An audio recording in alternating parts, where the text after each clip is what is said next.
I mean, Gugu, I was saying that it's no surprise that we are deemed more risky. I don't know why, but I was just quoting your stats from the African Development Bank here that that in sub-Saharan Africa, rather, the financing gap for women is estimated at around $20 billion. Now, this is not small change. How do we fix that? That's a lot of money, and I think it's a lot of money that is stopping people from like participating in the economy.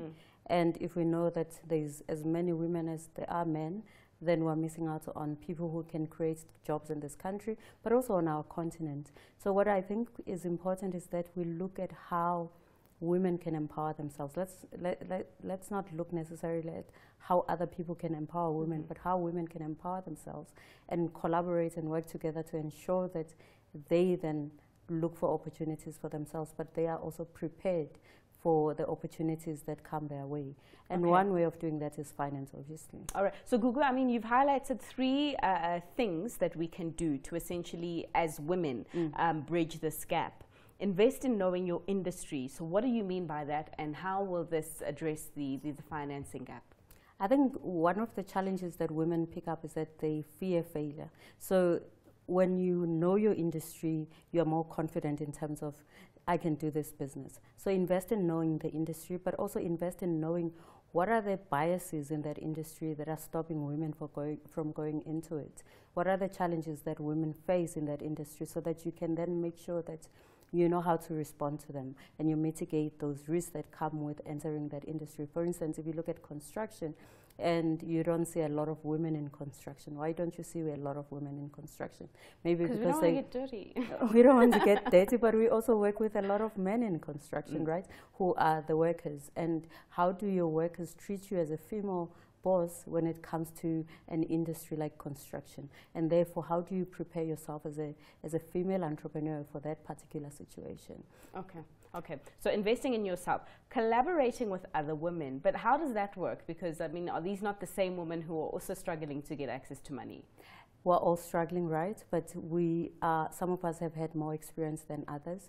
Some of us are doing much better than others, and therefore we need to be sharing the knowledge that we have. So we need to participate in platforms that are available to women. For instance, I talk about the Business Women Association. How do you get involved there so that you know and learn from other people who've done better than you in the past, or who've gone through what you're going through at that particular point, and you pick up lessons from them. But don't only go into chambers that are just for women. Go to other chambers as well and participate, so that you open up your network beyond just other women. But when it comes to female collaboration, what I believe it does is that it inspires each other, and therefore you are encouraging each other to persevere in the path of entrepreneurship. For sure. So the final point or suggestion, you say, look for opportunities with like-minded funders. What do you mean?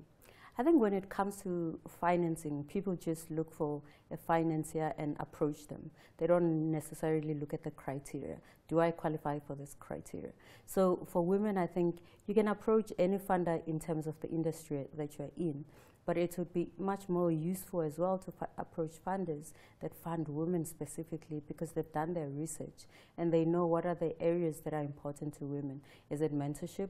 Are they coupling their finance with mentorship, as, for instance, the Women in Business Fund at Business Partners? There's also the CEDA technology program. How do you benefit from that? So it's not just about finance, but it's also about the support that comes with the finance that you receive.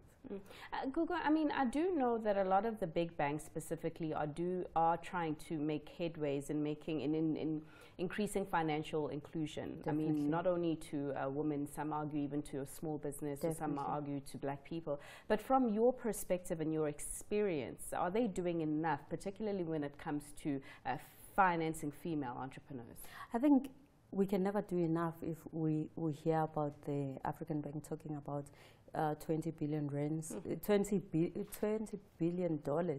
That is not being, there is the funding gap for women. But also when you hear the IFC, the International Finance Corporation, saying of the funders that they have provided finance to across 34 countries, 15 to 25% of funding goes to women.